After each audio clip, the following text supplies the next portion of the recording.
We've been trying to understand, and we have found that it's very difficult to understand.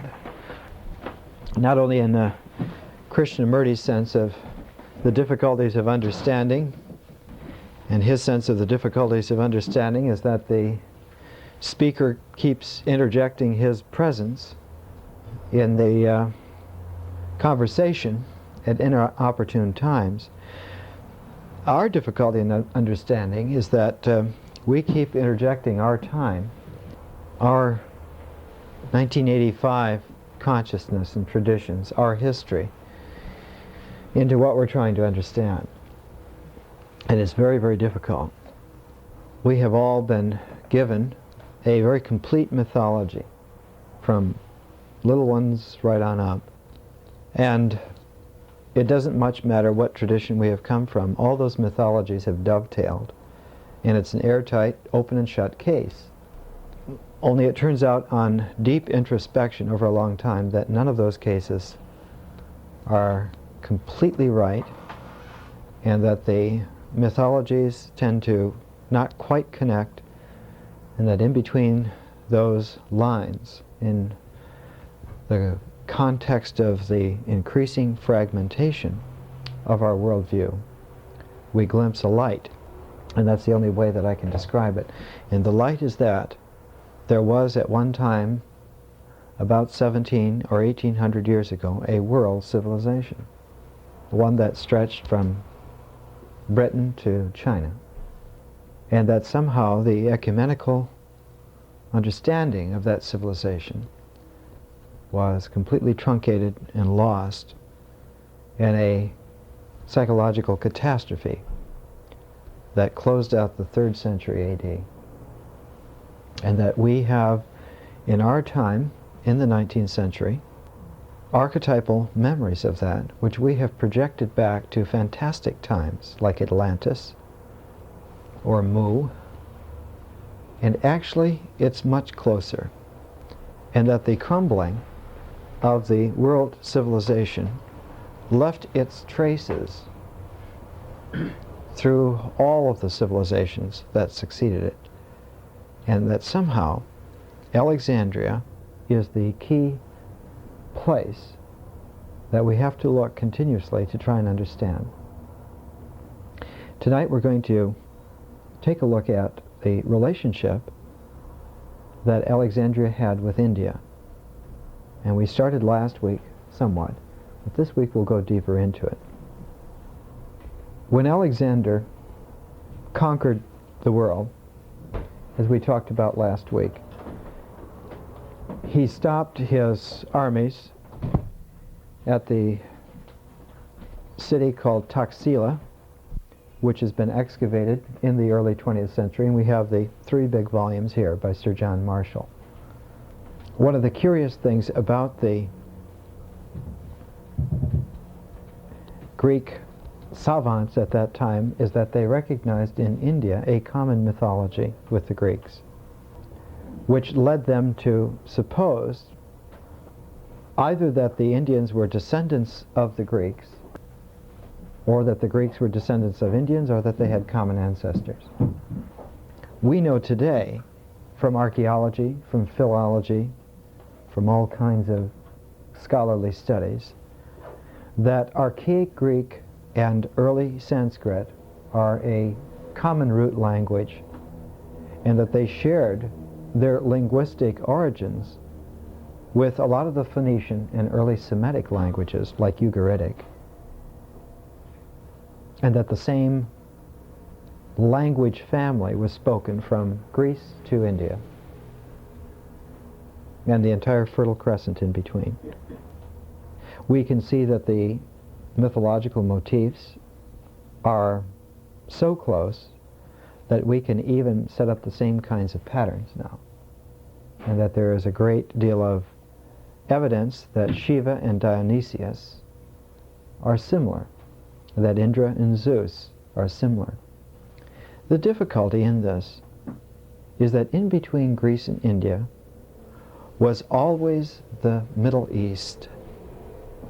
And the Middle East was always much more attuned and much more sensitive to integration to interpenetration than either the Greeks or the Indians. The Greeks or the Indians were very interested in preserving the old traditions as they were. The Middle East was interested in finding the inner essence of all the traditions and to settle for nothing less than that. And so we have, in the Semitic lands, the birth of universal religion. Not just the tradition which one would receive blindly or not so blindly, but the quest to try to see behind the tradition. What is the essence, or finally it would come to be, what was the quintessence? For there must be a unity somehow underneath all the appearances. And so the great Semitic psyche sought a single God without reserve, whereas the Greek and the Indian minds were quite content to explore the unity of the divine in its structure, in its pattern. And so for the Greeks and the Indians, there was the urge to see into the world the patterning of the divine manifestation, whereas in between, in the Semitic lands, there was the interiorization of the investigation to come to some single focus. That focus could never be named. And the converse of that was that the Greek and the Indian minds could never put a final shape around the divine's influence on the world. And so in a way, the Greek and the Indian minds are very similar in that they respect divinity as an infinite expression. And the Semitic mind understands the divine as plumb line zero, where there is no manifestation whatsoever in terms that we would recognize it. So that the Semitic mind goes for the fulcrum of reality and will not have anything else. The Greek and the Indian minds go for the indefinite exploration. These two views come together, and they produce what we know colloquially as the mystery religions. And the mystery religions have their basic procedure with the initiation of the ordinary person into the extraordinary realm, to take the ordinary person out of the life that they thought they were living into the true life that they are capable of living. And we will see tonight that this is the very essence of what transformed classic Buddhism into Mahayana, transformed the certain sects of Judaism into Christianity, and transformed Hellenistic Judaism into Rabbinical Judaism. And these three movements, these three religions, occur together, and they are so intertwined together that they actually constitute a family of religions. They are like three brothers, and there is almost no real difference between the three, peculiarly enough. There is every difference in the expression of them.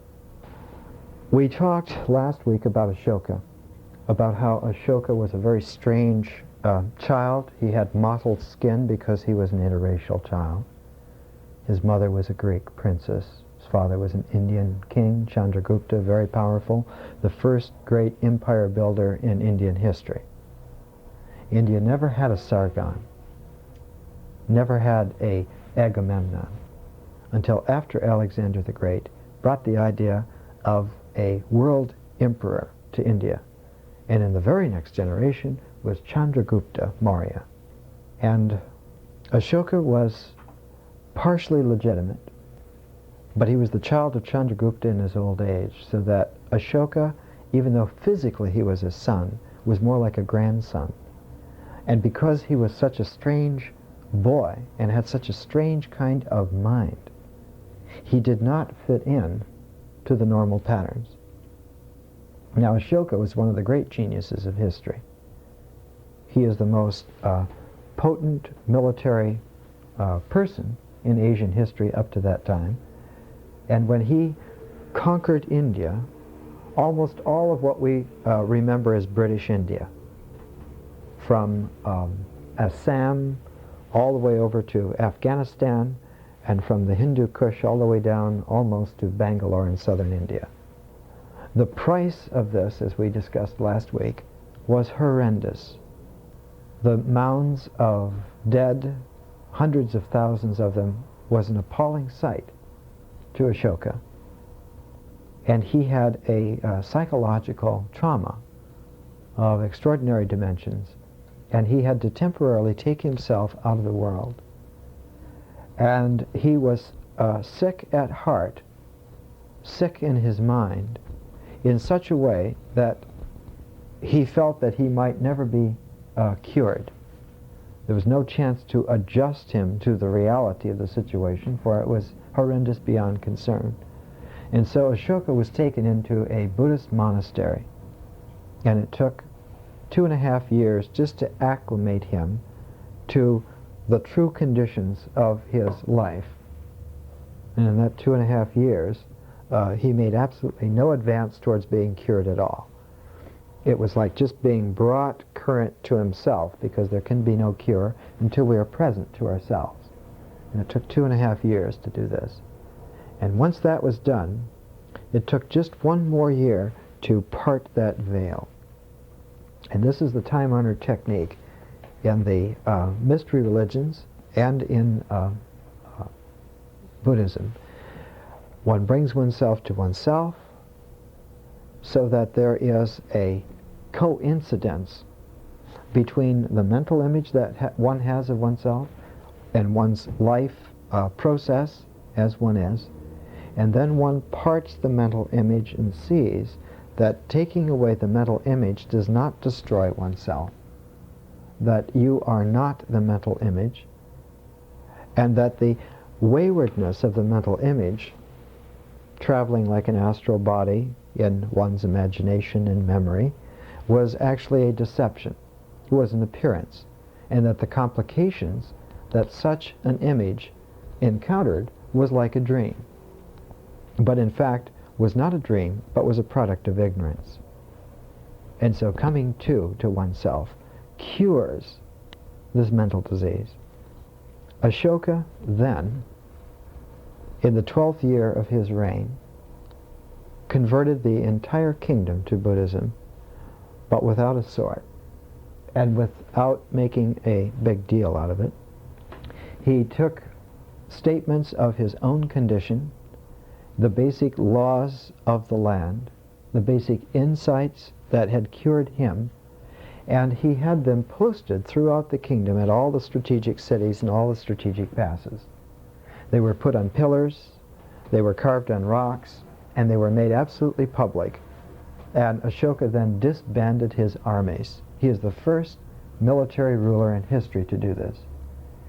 And for 50 years, Ashoka's Mauryan Empire survived without an army, without a police force, with no coercion of any kind whatsoever.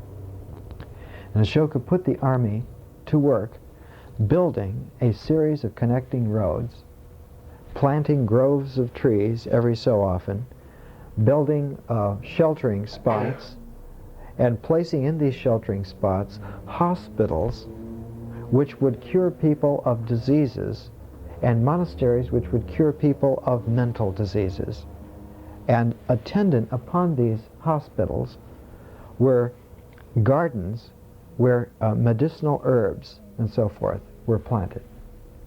And Ashoka, in his edict, says that he extended this network of medical healing all the way to Alexandria in Egypt, and that this was done in the reign of the Yavana king Antiochus II. And the inscription that records this fact is in fact in a very interesting spot in India. It's in very close to where Gandy was born, in Gujarat state. And we have In this publication of the Government of India, this is the revised edition of 1967, Publications Division, Ministry of Information and Broadcasting, Government of India, the Ascriptions of Ashoka. And we have a photograph here, among a number of them, and this rock edict, numbers 1 and 2, in Gujarat state. Girnar is the little village where it is. And this is a photograph of the rock inscription of Ashoka, and it reads as follows. Everywhere in the dominions of King Piradarsi, that was Ashoka's name for himself. It means beloved of the gods, or beloved of the angels. And likewise in the bordering territories, such as those of the Cholas and Pandyas, as well as of the Satyaputra and the Kalaputra, as far south as Tamaraparni, and in the territories of the Yavana king. This is Greek, Yavana. The Yavana king Antiochus, that's Antiochus, and also the kings who are the neighbors of the said Antiochus, beloved of the gods, has arranged for the 2 kinds of medical treatment, the medical treatment for men and the medical treatment for animals. And wherever there were no medicinal herbs beneficial to men and beneficial to animals, they have been caused to be imported and planted. Wherever there were no roots and fruits, they have been caused to be imported and planted.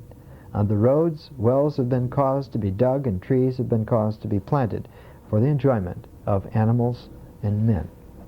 Now in this, if we read it in a provincial sense, we think of animals and their beasts of burden. But remember that Ashoka has gone through a conversion.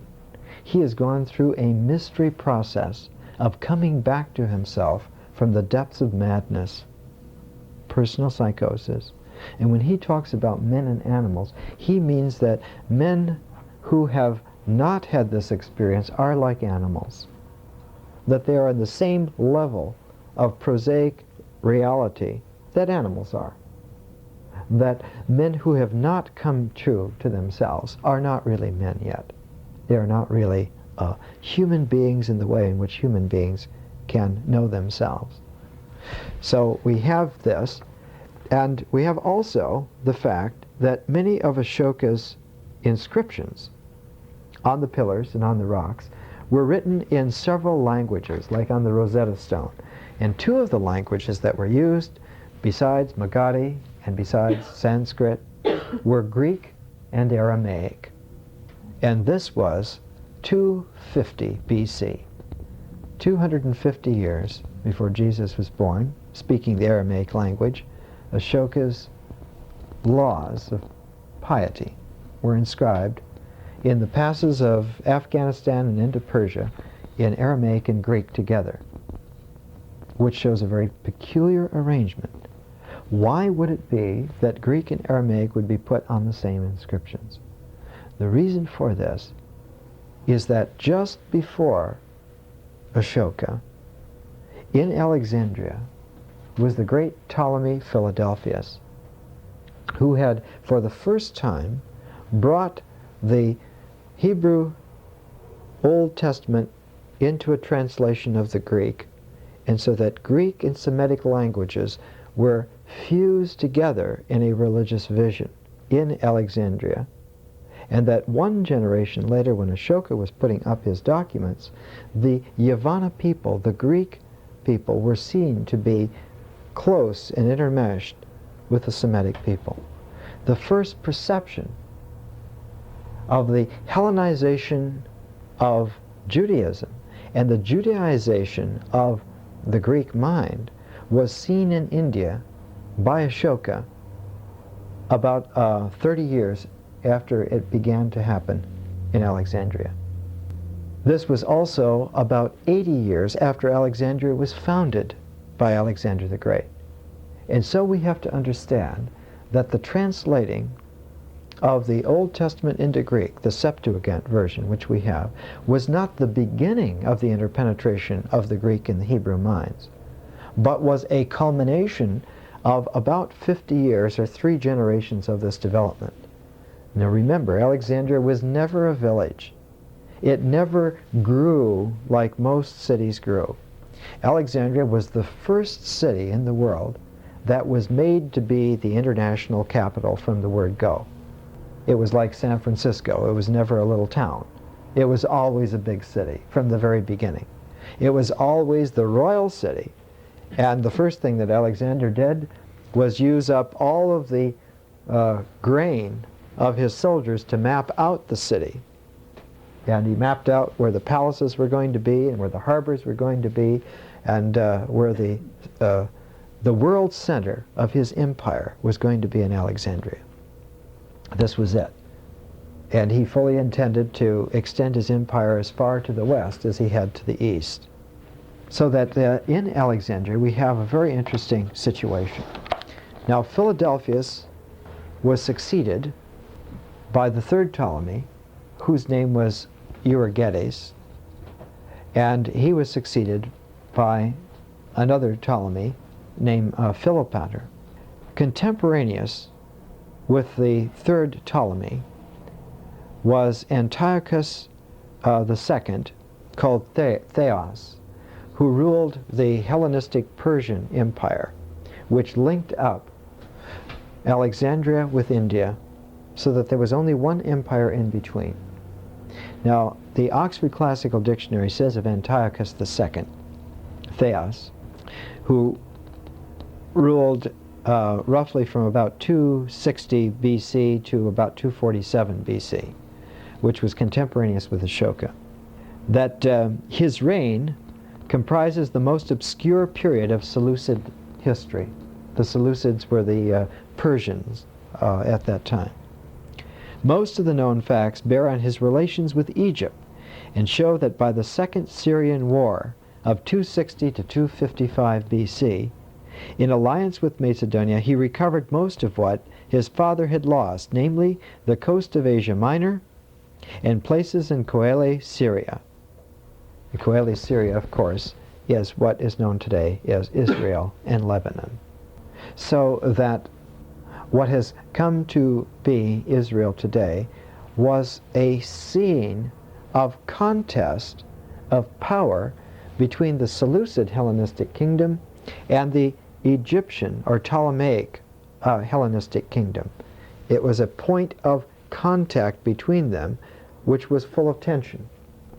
And we have seen through this year in our lecture series that that tension produced in the indigenous people who were there, the Phoenicians, the Jews, the Canaanites, the desire to mitigate this constant struggle between the Seleucid and the Ptolemaic kingdoms, and it was they who invited the Romans to come in and solve this problem, that the tension was too much having these two kingdoms constantly vying, and that the Romans first sent envoys about this time pledging their eternal friendship to the Hebrew peoples.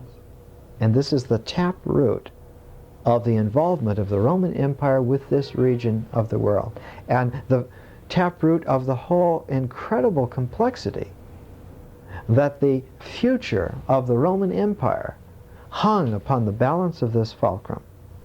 Remember now that to the Semitic mind, the experience of the divine is a fulcrum focus experience. This is the core of reality. It was the implosion of Roman power increasingly over 200 years into this area, focusing more and more, that brought the consciousness rising up that there was some eternal plan involved in this, and that they had become the focus for some divine plan. This was the consciousness that rose to a fever pitch around the turn of the millennium. Now, the son of Antiochus II, or Antiochus the Great, lived from 241 to 187 BC, which takes him down into Maccabean times, which takes him down into the times when the Enochian literature was being written, so that the son of the Antiochus that Ashoka was talking about is the man who is powerful in this region of the world at this time.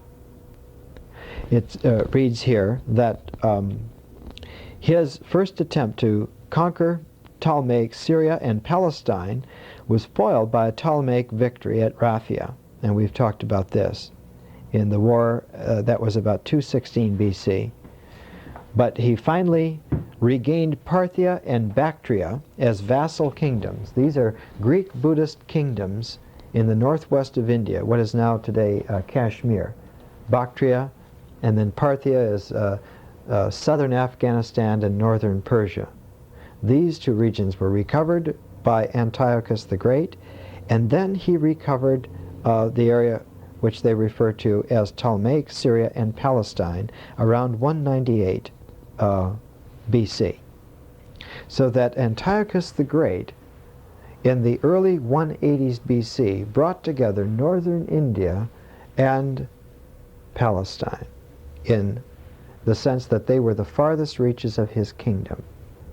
So that between Alexandria and India was just the frontier of what is today the Gaza Strip. And that there was a tremendous seesaw, power struggle over this Gaza Strip area, if you recall.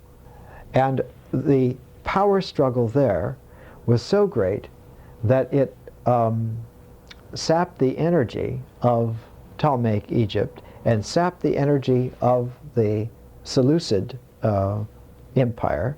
And this allowed for the rise of the Maccabean kings and the Maccabean powers, because both sides had so weakened each other that they were both able to be expelled. And the rise of the Maccabees was a direct result of this, and they were conscious of the fact that in their focus of Roman power, in their focus of divine involvement, they had managed to push back these two powerful foes and had made their way and were now kings again for the first time in about 300 years in Judea. And they were conscious that this was a new revolution, a new turn in some great divine plan. And this was the period which in Jewish history is called the Second Temple, the period of the Second Temple. The First Temple is Solomon's, but the Second Temple belongs to the Maccabean kings. And so the idea of a Jewish kingship as a sacred power in human history gains great foothold at this time in the 2nd century BC. And its power behind it was a vision which culminated in the Enochian literature. The vision that somehow the nature of man's focusing of divine power had allowed him to expand himself so that he could now contact the heavenly regions. Enoch is the first person in all of Hebrew literature to be taken up by angelic powers and shown not only the future, but shown the heavens and shown the architecture of the heavens. If you remember, we did about 6 lectures on this. And then returned back to earth. In Greek literature, the archetypal journey was into the underworld. Odysseus goes into the underworld. And the Roman copies of the Greek literature, Virgil's Aeneas goes into the underworld. But there is no experience whatsoever in Greek literature of a man going to the upper world, of going to the heavens. And so the Enochian literature initiates something absolutely new in this literature, in this whole region, in this belles lettres. That capacity, within about 40 years, became a visionary capacity which was manifesting itself in certain Jewish sages. And around 146 BC, as we saw about 4 months ago, one of those Jewish sages wrote the book of Daniel and set it back in the time of Darius, back in the time of Nebuchadnezzar, back in the time of the Babylonian exile, but was writing of contemporaneous events. And the whole purpose of the book of Daniel was to show that human beings in this God focus had acquired the technique of being able to see not only dreams and interpret them, but visions of reality and interpret them. Visions of future history, visions of what we would today call archetypal levels of reality. That the penetrating inner vision had become sharpened to this extent. This, we are able to see this week, also coincides with the development of the Essene sects of Judaism. That the Essene sects of Judaism come specifically because, finding that this was true of certain individuals, and that this could be passed on genetically, as we would say today, or that this could be engendered communally, caused the beginnings of the experiments in the desert of setting up communities of people to try and learn these techniques, to try and develop in themselves these capacities. And from the 140s or 130s BC onward, the development of the Essene communities, especially along the Dead Sea, were moving apace. At the very same time, outside of Alexandria, Alexandria is between the Mediterranean Sea and a very large lake called Mareotis. And on the north bank of Mareotis, on a low hill, where the climate was really good, a sea climate with a desert air, much like Los Angeles, was the community of the Therapeutes. And the Therapeutes were Alexandrian Essenes, and had a little bit different emphasis. The Essenes around the Dead Sea had this peculiar Daniel-like visionary quality, which was the quality of seeing in terms of imminent penetration, God coming into a focus, coming into a single column of spiritual reality within a person. But the Therapeutes were more oriented towards the externalization. They were more oriented towards seeing the patterning of the divine as it played itself out in terms of history. This then set up a reverberation, and there was an interchange between these two communities, and they exchanged their whole focus in the 1st century BC. The Essene communities began to around the Dead Sea, began to suddenly look out in terms of historical development. And we have the documents at that time that come out are the Book of Jubilees, the idea of a jubilee being every 49, every 50th generation, or every 50th day, every 50th week, every 50th year being a great node in some large process. And so the Essenes become increasingly, in the 1st century BC, aware of what their Alexandrian counterparts had become aware of in the 2nd century BC. They become aware that there is some great pattern of history moving towards a point, moving towards a person, which they would call the Messiah. And the Alexandrian Therapeutes in the 1st century BC, taking on the Dead Sea Essene ideas of purity and so forth, begin not looking so much at external history anymore, as Greco-Egyptians would, but more and more interiorizing the experience so that it would come down within the transformation of the individual. So by the time of 0 BC, 0 AD, the Essene communities around where the Jordan River came into the Dead Sea were looking for the advent of the Messiah. They had computed the rhythms. They had computed the esoteric understanding of their history, and this was the time. And the Alexandrian Therapeutes had discovered that inner transformation was a viable therapia that actually did work, and that individuals, independent of any kind of historical pattern, were able to become eternal spiritual beings. This is the odd milieu into which Jesus was born. It's extremely difficult, though, to appreciate this without bringing in the Indian situation. And in India, we have to now look, after Ashoka, the Mauryan Empire, because it had no force, it had no army, began to be dependent upon the spread of the social work of the Buddhist religion, the doing good for others, the running of hospitals, the planting of medicinal herbs, the caring for wayfarers, and so forth. There was a change because when power politics rose up again, it forced the Buddhists away from involvement in social work and forced them into reserves called monasteries. And the rise of the monasteries, and actually the word monastery is a Greek term. It never occurs in Sanskrit. It never occurs in Pali or in any of the Indian languages. The whole idea of a monastery is a Greek idea. It is a Greek idea to limit good people to a certain area and not to kill them off. They're competition with you, but instead of killing them off, you allow them to live, but only within a certain preserve. They can stay on the monastery grounds, they can stay in the monasteries and practice what they want, but you take over the highways, you take over the countryside, you take over the cities, the revenues, and everything else.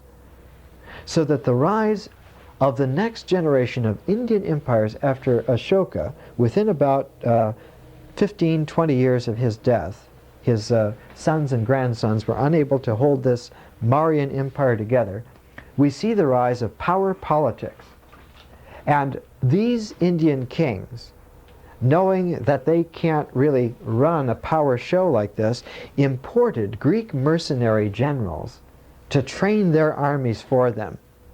And they brought in powerful Greek provincial governors to make sure that what they had conquered would stay conquered.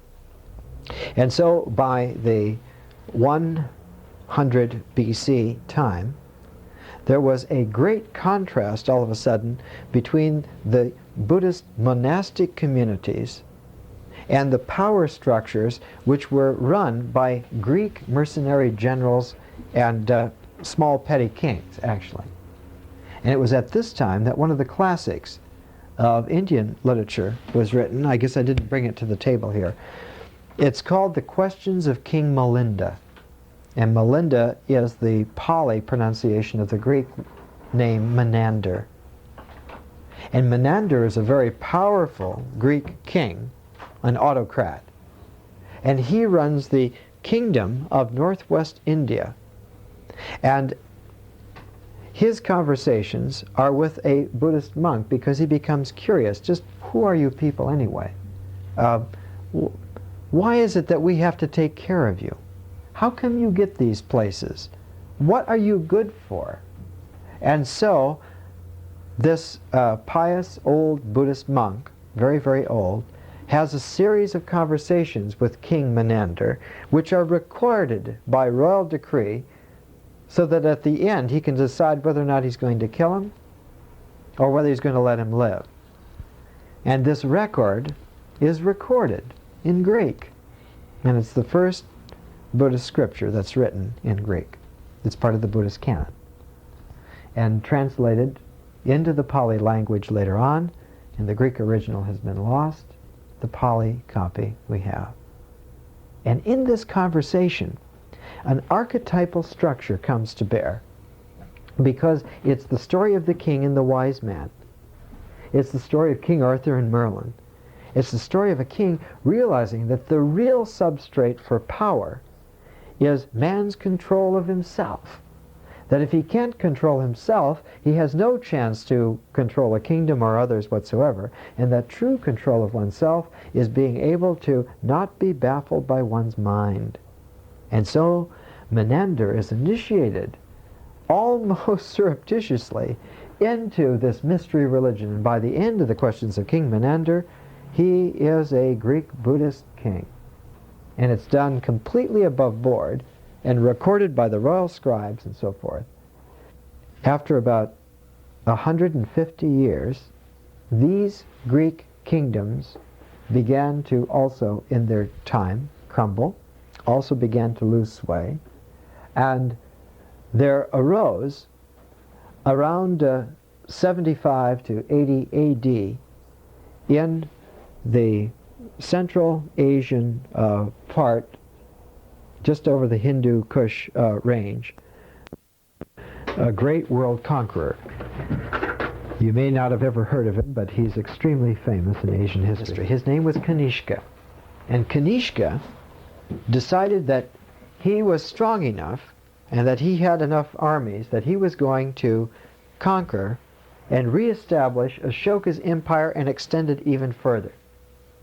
And there are many esoteric books, esoteric because they're scholarly and difficult to find.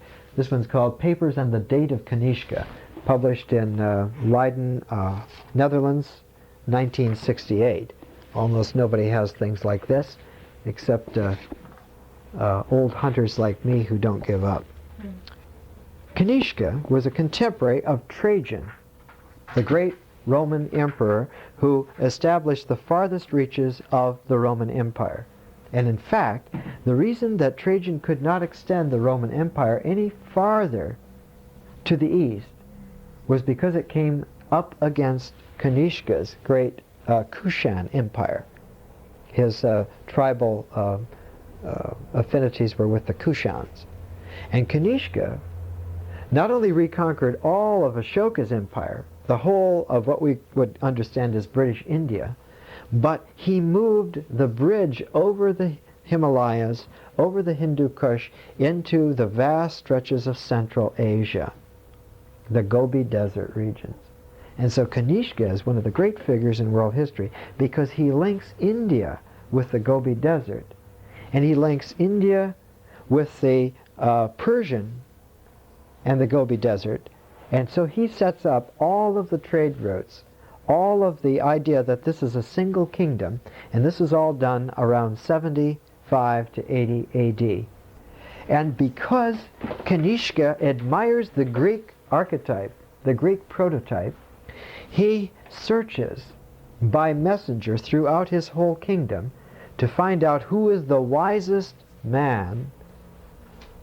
And the wisest man, by great popular acclaim, comes back the word, is a man named Ashvaghosha, who lives in a great, beautiful Buddhist monastic city near the site of the Buddha's great first sermon. And so Kanishka puts together an army of thousands of elephants, and the riders have huge conch shells, and they have huge feathered plumes on their heads. They're not dressed in armor to fight, but they're dressed in gorgeous array to impress. And the clouds of this army of elephants and so forth just rise up as high as mountains. This is the way the legends run. And Kanishka then surrounds this great city and sets up a great clamor, and then sends his honor guard to the city gates, saying that he has come and will not be refused to have the greatest treasure of the Kushan Empire returned to its rightful owner, Kanishka, who is the king of this, and that is the personage of this monk, Ashvaghosha. And little Ashvaghosha comes out from the city gates and surrenders himself, and the army, taking its treasure, turns around and goes off into the sunset. This is just the way that the Indian mythological history has it. And Ashvaghosha writes a book which is called The Awakening of Faith in the Mahayana. And he wrote it about the same time that St. John was writing his gospel, around 85 to 90 AD. And the Gospel of St. John and Ashvaghosha's discourse on the awakening of faith in the Mahayana are extremely close together. And the accuracy of their presentation of spiritual transformation is almost akin to each other. Here is a quotation from it.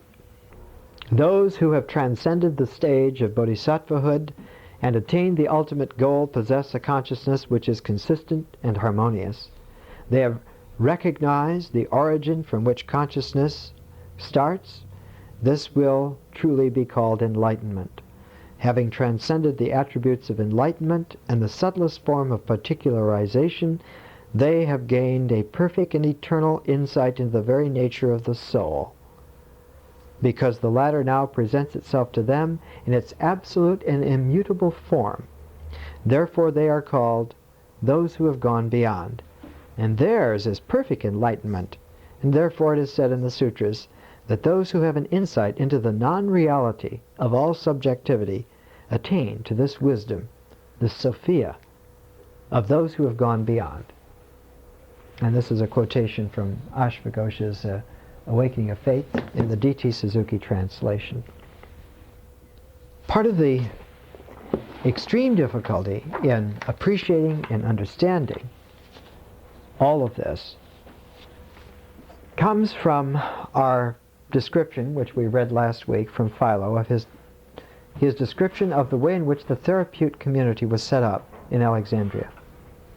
The way that the individual people had their own little meditation huts, all within the same compound, and that in the center of the compound there was a larger structure, a little bit more permanent, where on every seventh day they came together and ate a meal together.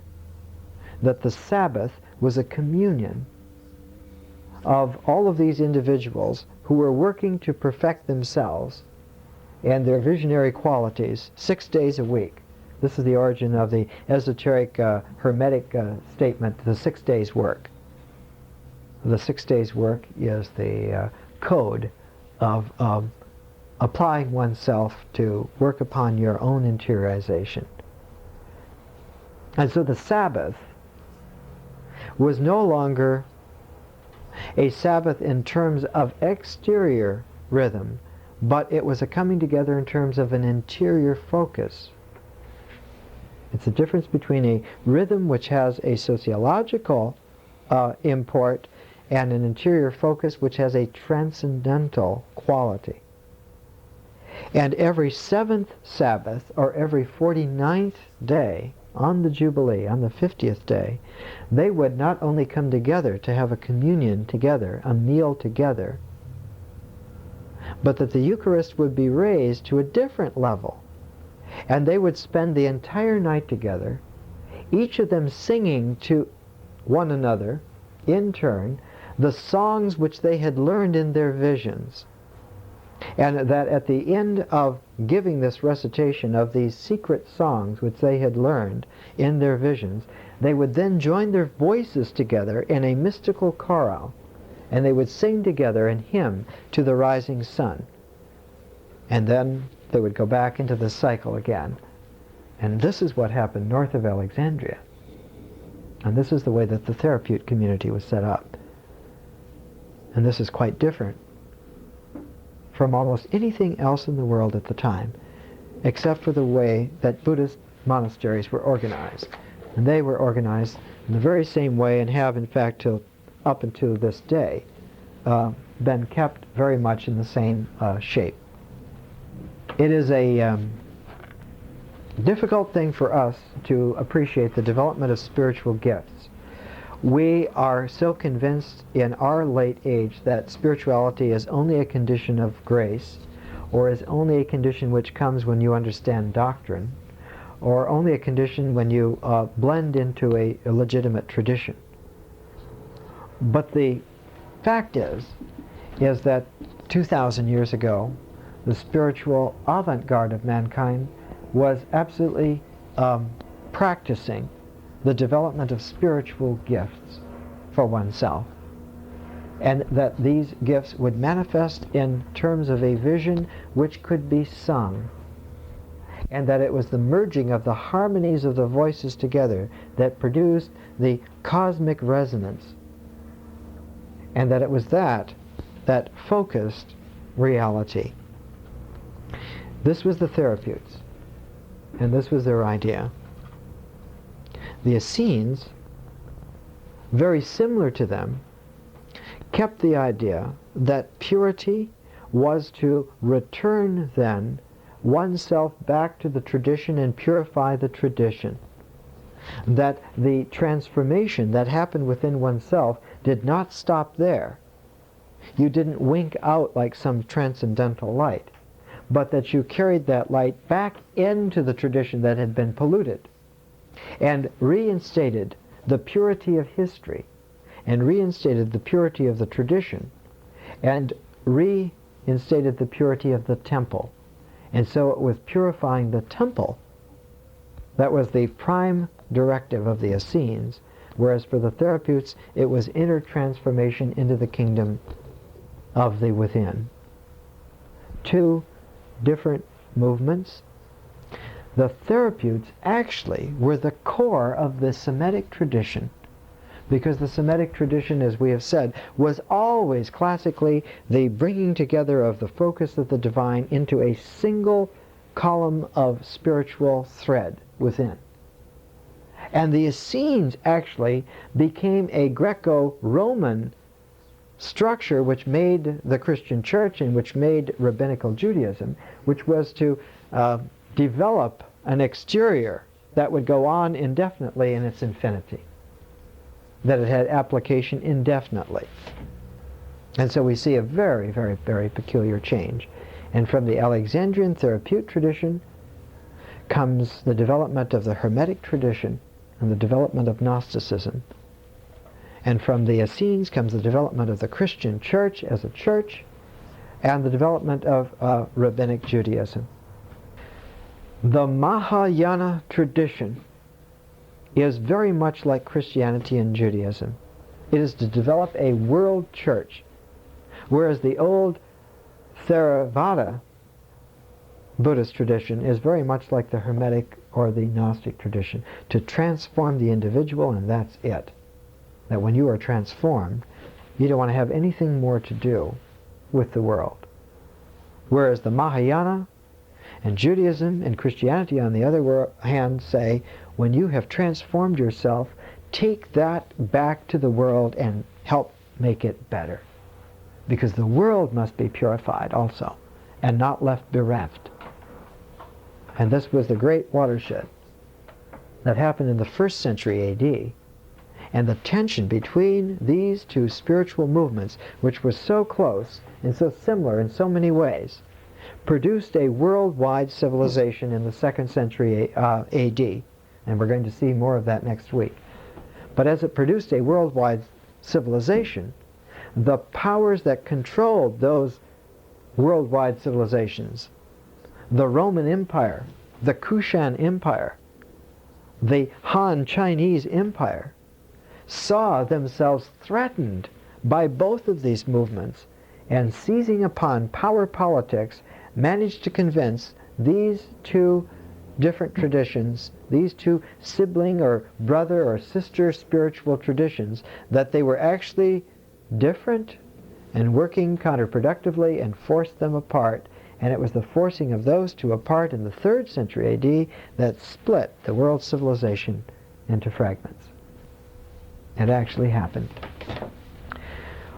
Well, we'll see more of that next week. We're going to move into the 1st century A.D. and the development of all these things.